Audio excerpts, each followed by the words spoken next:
Hi, I'm Dr. David Dobson. Welcome to Conversations. Today, my guest is Dr. Fernanda Odilla. Fernanda is an anti corruption scholar and lecturer at the Department of Political and Social Sciences at the University of Bologna in Italy. She holds a PhD in social science and public policy from King's College, London. Today, we will discuss her book, The Digitalization of Anti-Corruption in Brazil, Scandals, Reforms, and Innovation, published by Routledge. It's a great pleasure to have you on my show, Fernanda. It's my pleasure. Thank you for having me. Fernanda, tell me what brought your interest to studying corruption in Brazil? But this is a great question. Actually, I think there was the frustration on my side that there was a lack of reaction from public authorities and Mm, also civil society regarding corruption mhm, that made me get interested in studying corruption. But before that, I worked for many years as a reporter for daily newspapers covering all sorts of scandals. okay. And we would publish headlines on cases of corruption, and Mm, very little happened, at least from my expectation on that time. I was young and I guess the goal was changing things really fast.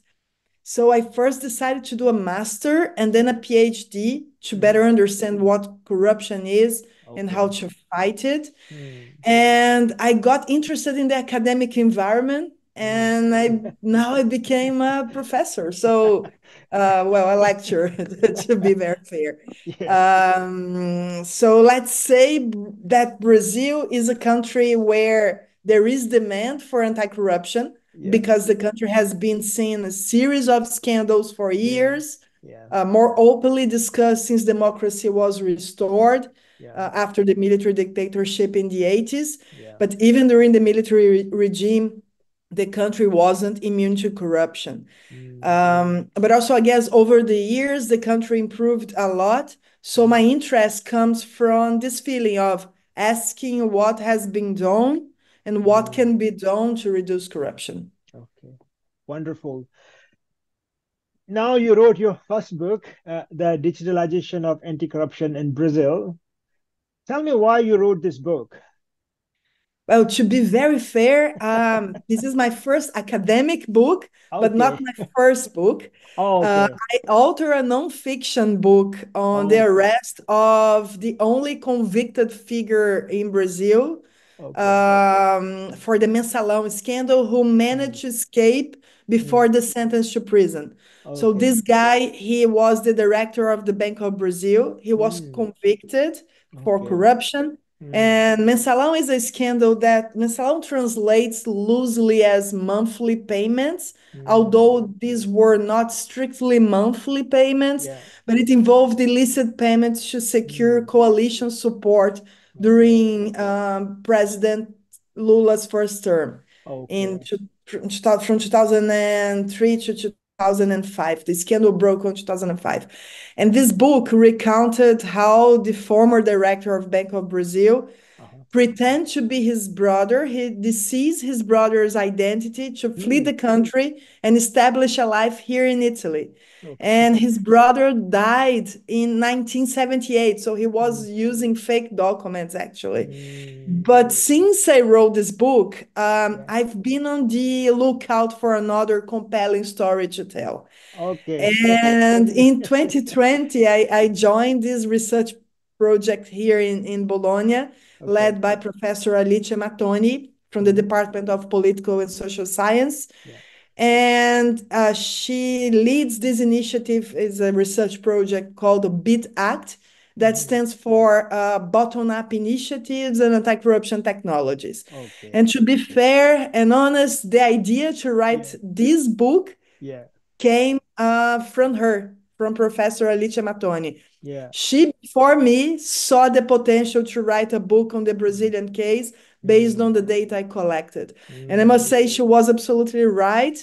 Brazil is a noteworthy example of how Okay. scandals and corruption cases have Yeah. triggered Yeah. advancements in the digitalization of anti corruption efforts.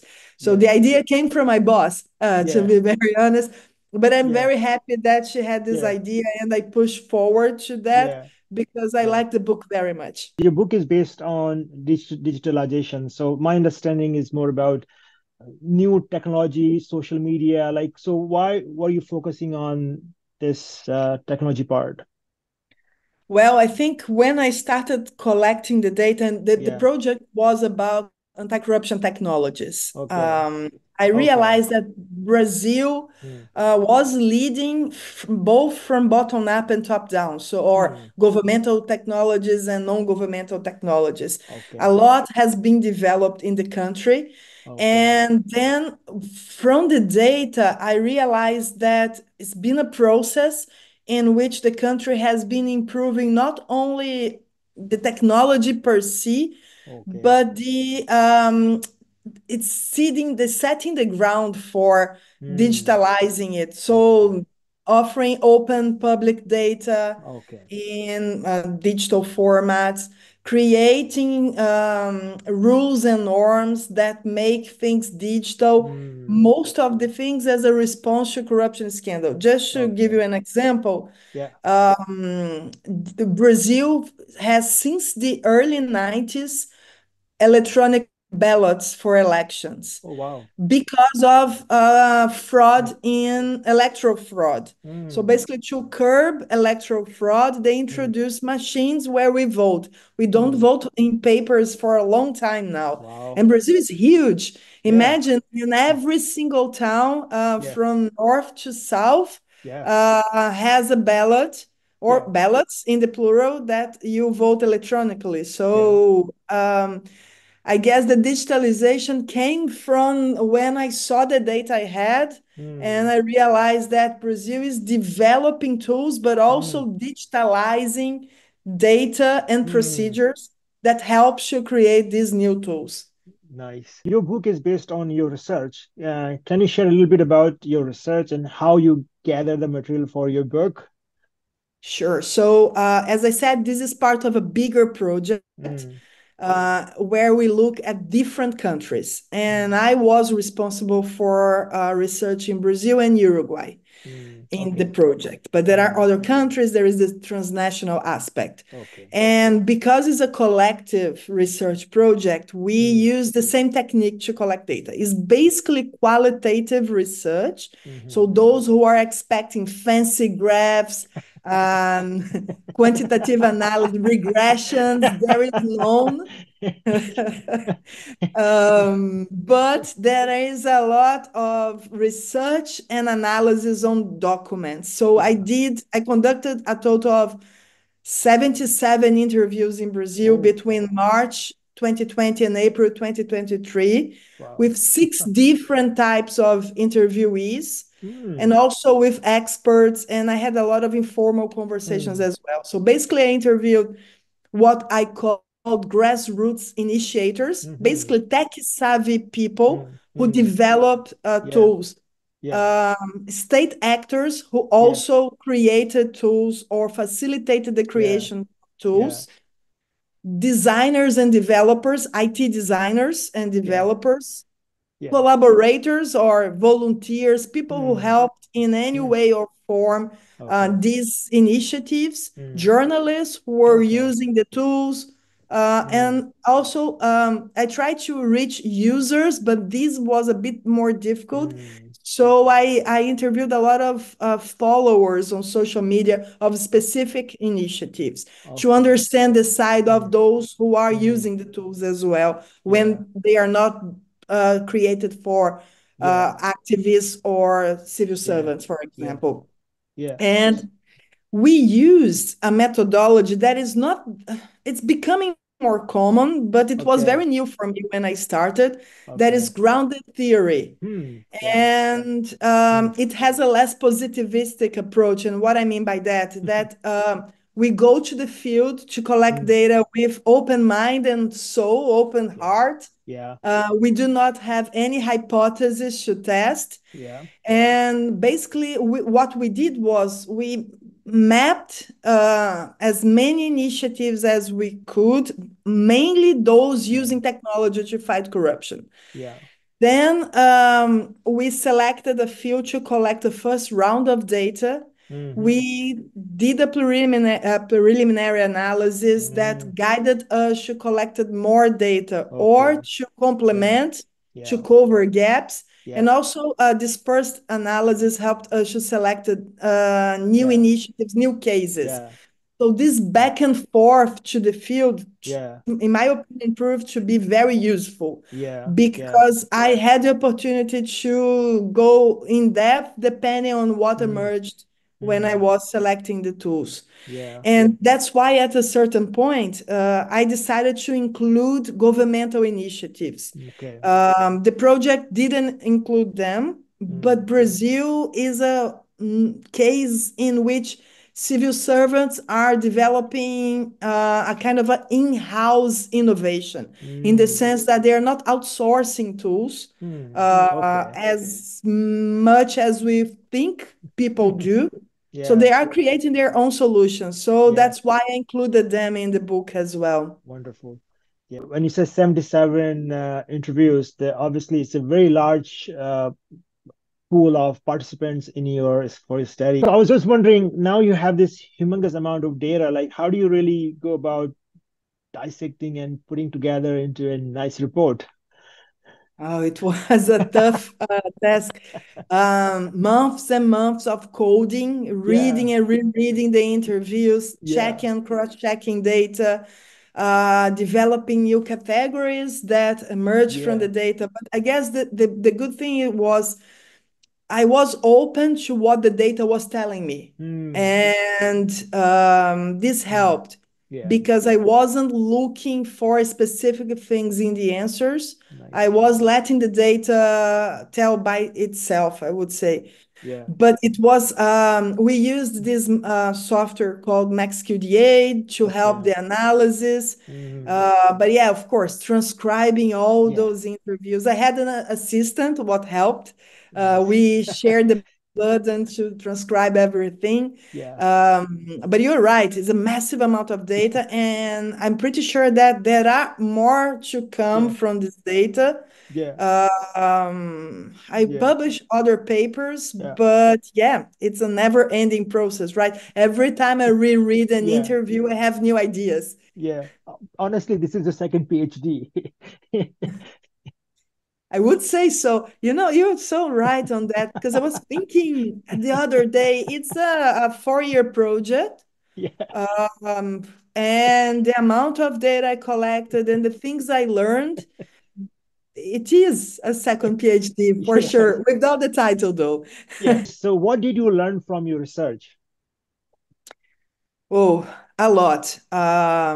Again, as I said, I Brazil proved to be this fertile ground for Mm. innovation Yeah. in anti-corruption for several reasons. Mm. There is a wealth of data available. Mm.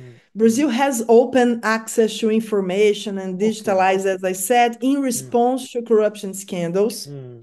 A significant milestone I would point was the 2011 Freedom of Information Act, Hmm. that in Brazil we called Access of Information legislation, because Mm. it is written there that data should be granted in digital and Mm. machine readable format. And Yeah. this is a game changer for any new technology you want to develop. You do need the capacity to scrape data, Yeah. to automatize the data collection and Yeah. data analysis. Yeah. But also, I think I learned one thing that in the book, I'm introducing this concept of integrity techies Mm. to Okay. describe the individuals I met. Mm. Basically, they are social and political actors, Mm. both from civil society or civil servants who Mm. develop their own tools. Okay. And they do have a Mm. background Mm. in computation, Mm. computer science, Mm. engineering, Yeah. data analysis. The civil servants, they passed formal Yeah. exams looking for stability and better salaries, Mm. and the civil society, they do not have these opportunities, but both cases they want to use their knowledge Mm. to promote something, to do something with their knowledge. Mm. In the case of civil servants, to speed up procedures, to circumvent the lack of staff, lack Mm, of budget. In mm, the case of civil society, is a more kind of straightforward purpose. I want to do good. I mm, want to fight corruption. I want to react mm, to the situation I'm seeing mm, using my knowledge. Just to give an example, there is one case that I like a lot that called Operation Love Serenade, mm. and they develop a bot named Rosie. Okay. Rosie because of the Jetsons. I don't know if you remember this cartoon. Yeah. There was a bot named Rosie. She was the Okay. cleaner. So Okay. Rosie cleans the Brazilian politics somehow. Okay. What's the story behind it? The then president of Brazil, Dilma Rousseff, she was Mm, facing the impeachment procedure. yeah. And these friends, techie savvy friends, they are not Mm, activists, they are just programmers, developers, people mm, who have knowledge in skills in computers. mm, They were a bit upset to mm, see that the Congress, the parliament, was impeaching a president, mm, mm, but them themselves, they were not that mm. clean Yeah. either. Yeah. So they decided to create this bot to check their expenditure. So each Mm, member of the lower house in Brazil has a quota that they can spend with transportation, yeah. meals, stationery material. Yeah. So they created this bot to check this. Mm, And a bit like in this vein. So they mm, are integrity techies. I mm, discovered that the scandals and yeah. the issues Brazil has Mm, can work as a trigger to civic action as well. okay. What else? I think that one thing that the book doesn't do Okay.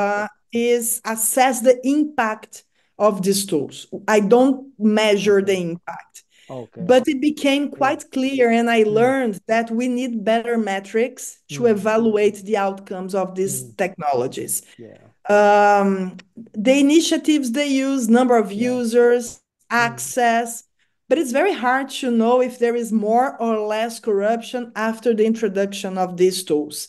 yeah. And we need to think more about how to measure the real impact. What Yeah. I do, though, Mm, is looking at outcomes, okay. especially unexpected outcomes. Yeah. So, for example, a lot of initiatives inspire others. Mm-hmm. So this is an important outcome that often we don't count, but some volunteers from this Operation Love Serenade I've just talked about, Yeah. they ended up creating their own technologies, their Okay. own initiatives. And Nice. even in the civil service, Yeah. I saw this kind of willing to innovate, and mainly Mm, because one mm, agency is doing something, then I'm going mm, to create my tool as well. mm, mm. And but it's very hard to identify causality because at Mm, certain point yeah. the Brazilian government started kind of Mm, incentivizing these things by mm, it created an award mm, to award innovative solutions, not mm, only in anti-corruption but mm. in the public administration. But the anti-corruption ones got a lot of prizes. Okay. They started organizing events with civil society to exchange experiences, Mm-hmm. organizing hackathons to invite people to create new tools in a very short period of time. Okay. And so we see this kind of chain of changes Mm, happening.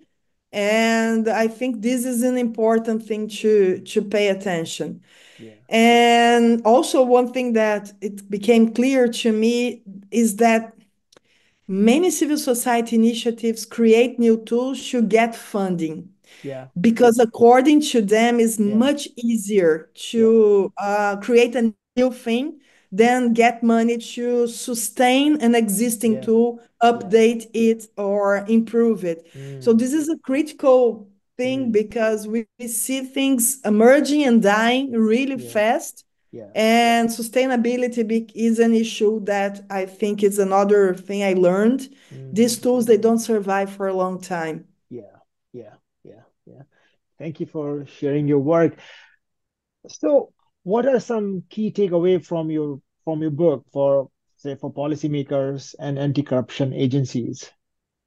I guess one takeaway has to do with the funding thing I've just said. Yeah. And it made me think about Mm, there are different models, different Yeah. arrangements to Yeah. develop anti-corruption Yeah. tools. And this is something that you don't need always to outsource to have Mm. money to buy a Yeah. ready-to-go solution and Yeah. off-the-shelf solution. Yeah. So there are possibilities to invest in your own staff, to Mm. then create the solutions. And again, the Brazilian case is telling in this regard because many tools emerge from master's and PhD theses. Mm. So people went to Mm. look for academic qualification Mm. and they came back with an idea and they developed the idea. So this is something important. And also there are other arrangements in which you can circumvent issues such as lack of money, for example, or capacity. There are some co-creation solutions that you Mhm. can have. So the academics, universities can offer and Mm. they can try to risk and they cannot succeed in develop something sometimes Mm. for the Mhm. sake of learning Mm. that sometimes that initiatives in the civil society organizations and in the civil service often cannot because Mm. they need to make it happen. So Yeah. you can have partnerships with universities, you can Yeah. have civil society partnering with governments, civil society partnering with civil society to develop tools. I think there are different models to develop tools and Mm. viable models depending who you are and what you Yeah. want to do. Yeah. I guess another takeaway, and this is very important to me, Yeah. is we need to pay more attention to the risks of these tools. Mm. Okay. Developers are not Mm. paying attention on risks of bias, Mm. unfairness. So I think Mm. we discuss a lot about issues related to facial recognition Yeah. tools Yeah. or self-driven cars, Yeah. but we do not have an in-depth conversation about the risks related to anti-corruption tools, especially Mm. the ones using AI or other emerging technologies. Mm. And I think this is something that those who are Mm. creating tools, Mm. implementing tools, using tools, they need to keep asking, but is this data that is feeding, is being used as an input, is Mm. reliable? It's Mm. a problematic data or not? Mm. Mm. What are the types of assumptions to Yeah. create the Yeah. algorithm? So it's Yeah. assumptions that can compromise the Yeah. output. Yeah. These kind of questions, I guess, Yeah. both academics and Yeah. practitioners, we do need to make. Mm. Otherwise, we're going to have more scandals that are already sometimes unintended, sometimes Yeah. damaging consequences. Yeah.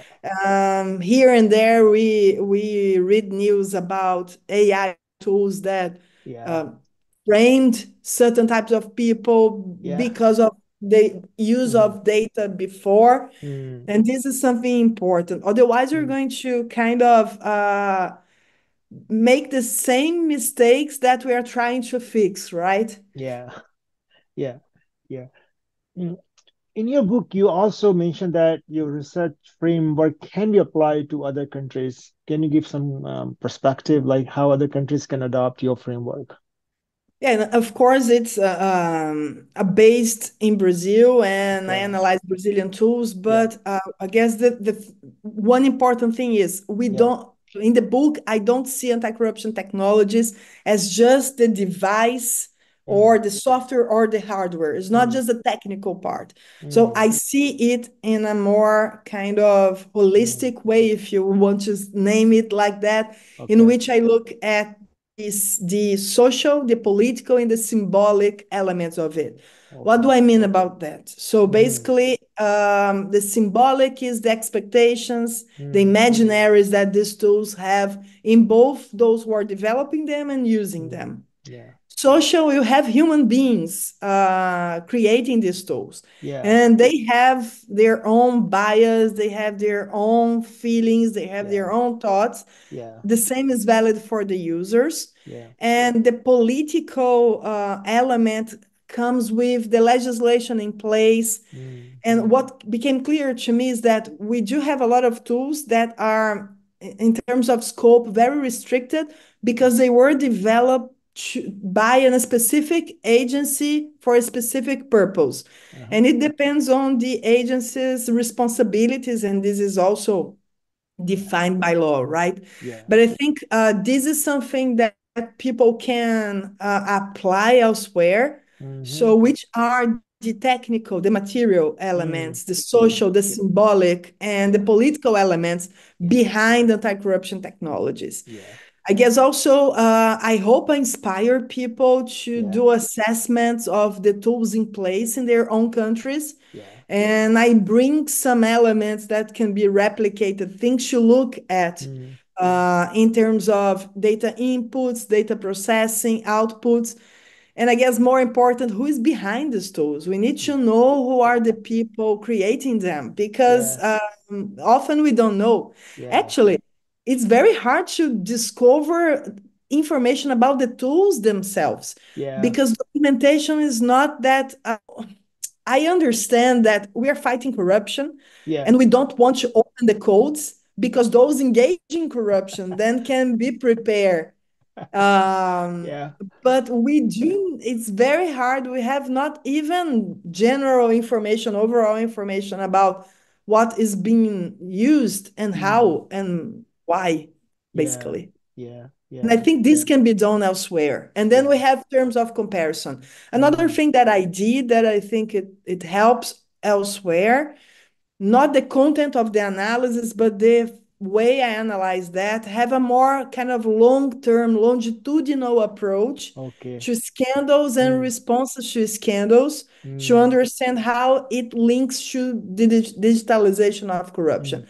If Yeah. people are opening data, are digitalizing procedures because of scandals, over the years because it's a process. It's nothing, it's not that it happens from one day to another. Mm. Fernanda, what insight do you hope the readers gain from your book? First, I hope they read it and they like and they enjoy reading it. Yeah. I did some tests with non-academics, Okay. and it worked. I hope it worked for everyone. Okay. But to be honest with you, I would love that this book opens a discussion on how to have ethical anti-corruption technologies, Yeah. how to hold them accountable. Yeah. We need to have techniques to access these Yeah. tools. Yeah. But I think, I don't know, for students, I think the historical perspective, I engage in and I revisit the literature in a more critical way. So Mm. maybe it helps them to develop a more critical thinking about what has been done in anti-corruption. If I think about researchers, I really hope they try to do similar assessments of tools in place in their own countries. And for practitioners, I think kind of they are more likely to be faster in introducing digital technologies, to design Mm. digital technologies than academics are able to assess them. So I Mm. hope they get inspired by Yeah. the cases in Brazil. I Yeah. tell a lot of stories, I detail a lot of cases, Yeah. and I think the message is it's very possible to create an anti-corruption technology using emerging technologies. Yeah. It's hard to sustain them. So Yeah. it seems sometimes, oh, I do not have the knowledge, Yeah. but people did that. Yeah. It's just a matter of finding someone who have the skills to help you. Yeah. But I guess I hope people start developing new tools that get Yeah. inspired by the stories in Yeah. Brazil, Yeah. Yeah. and but they manage to sustain them for longer because what we don't need is tools emerging and dying very fast. Yeah. Is there any follow-up of research you have done for this book? Like, are you planning to do some follow-up project or follow-up survey or something on those line research? Uh, okay, what's next for me? So I'm now part of a new project Okay. named Respond, that Okay. stands for Rescuing Democracies Okay. from Political Corruption in Digital Okay. Societies.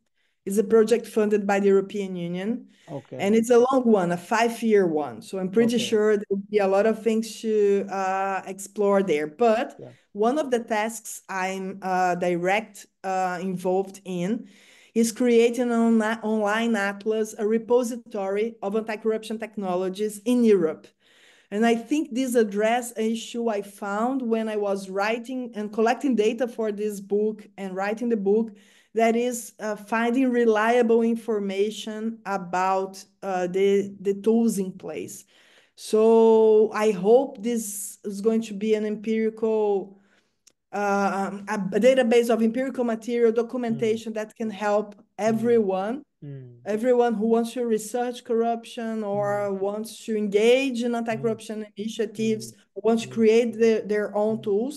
So Yeah. there'll be this online Mm. atlas in the Yeah. next years. Yeah. We're collecting data now. Yeah. And I'm also involved in cross-border corruption now in studies. I'm Mm. really digging into this new field for me. So Okay. let's see if a new book comes from this. So you cross border looking within the South America or other part of the world? No, basically, the center of analysis is Europe and Okay. neighboring countries. Okay. But with technologies, it's never restricted to one continent, right? Okay. Yeah. So, Yeah. no, Of just course. to Yeah. make a comment, the other day I was reading a case in Yeah. which connects Europe and South America, Latin Mm. America, actually, not South Mm. America. Okay. Hackers managed to intervene in the satellite signal Oh. to delay it in a scandal of match fixing, Oh, sport wow. fixing. So they Wow. delayed the signal of the satellite, and then they could interfere and make bets to make money. Wow. So I think now cross-border is everywhere. And Yeah. Yeah. yes, Thank you for your time, Fernanda, and best wishes on the important work you are doing. thank you. It was a great conversation. It was really, really cool to talk to you. Thank you very much. And I hope people like the book.